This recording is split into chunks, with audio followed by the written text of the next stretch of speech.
Welcome back. So last weekend, I was able to get my coronavirus vaccine. I was able to get the first shot there. I go back in just a short amount of days now to get my second shot. It was very, very exciting, I would say. It was also relieving. Of course, I got the Pfizer vaccine because of the age limit, because of the authorization at the time. The FDA and the CDC had both approved the Pfizer vaccine for ages 12 through 15. So that was the vaccine I could get at the time. Moderna has now authorized it for ages 12 through 17. So that news has just transpired. Once again, just enlightening and also relieving news to hear. I will say, after getting the vaccine, I did feel a sense of relief there, in terms of side effects and things that made you feel kind of uggy or things. I guess I could say my arm here, it sort of did feel a little bit painful. That's just because of the shot. That's sort of the normalized reaction when you get any shot. The arm feels that way. And that's pretty much it. I have not felt any terrible side effects or any sickness through these past days since I've gotten the shot. But for those out there who are still hesitant to get the coronavirus vaccine, I'm here to tell you that it is safe, it is effective. Yes, let's be honest about here. Let's be honest about what's going on across the country. People are getting side effects. People are getting scary side effects. But the risk of essentially side effects versus I guess living longer, what some health experts have made, is sort of low. So when you look at the data and all, I guess what they are essentially saying is that yes, some people are getting side effects. Not everyone will get side effects.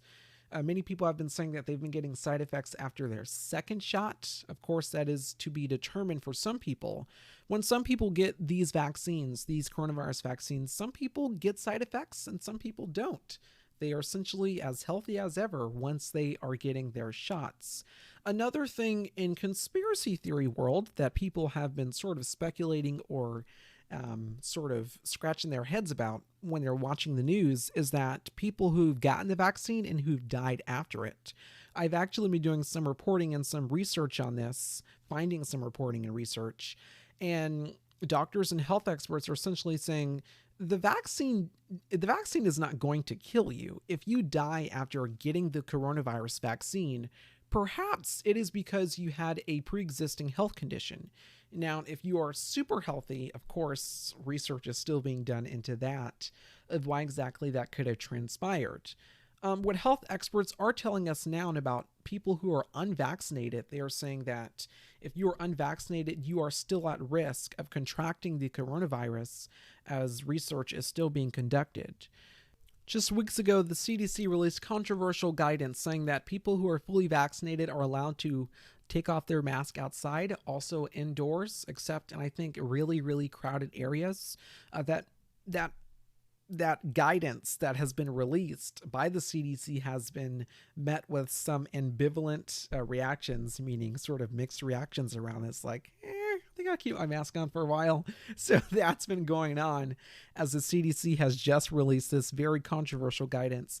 Many people around the country is sort of still looking at how to interpret that because I think before the CDC released this guidance, I think when people did not have their mask on is that they were essentially politically associated with former President Donald Trump, or they believed in not wearing masks, or they were sort of anti-science, as we've seen these groups converge across the country in these months since the coronavirus first became a global pandemic. So all of this has just been happening over the course of these weeks here.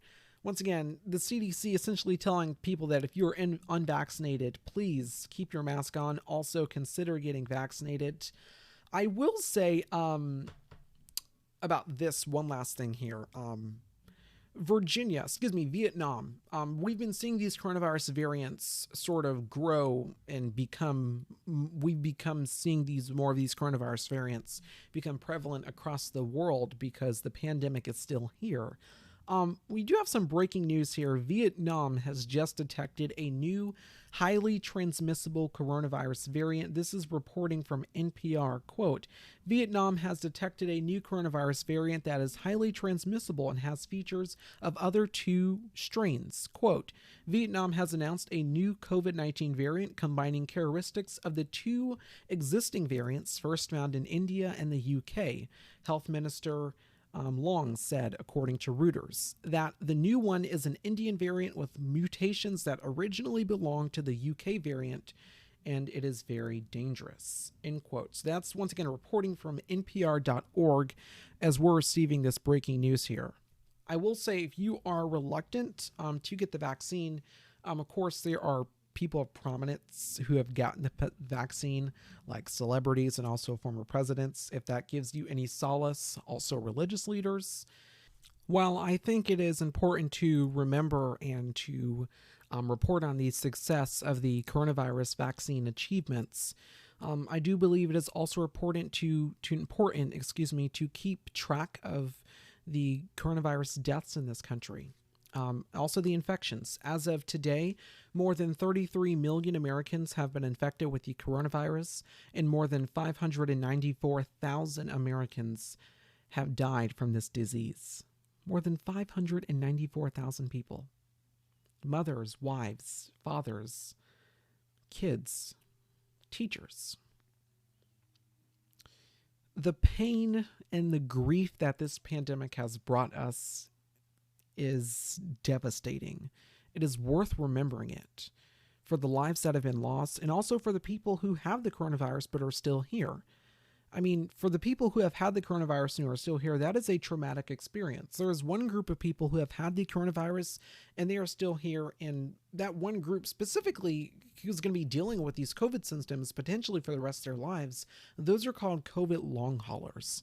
This is something that I feel has not been getting lots of attention, but essentially it is going to turn into a mental health crisis, and a big one. And we're going to have special reporting on that tomorrow on the Jeremiah Patterson Show. Thank you so very much for listening to this episode of the show. I really appreciate it. Thank you again. Have a great day. Remember to stay positive and inspired, and I'll see you tomorrow.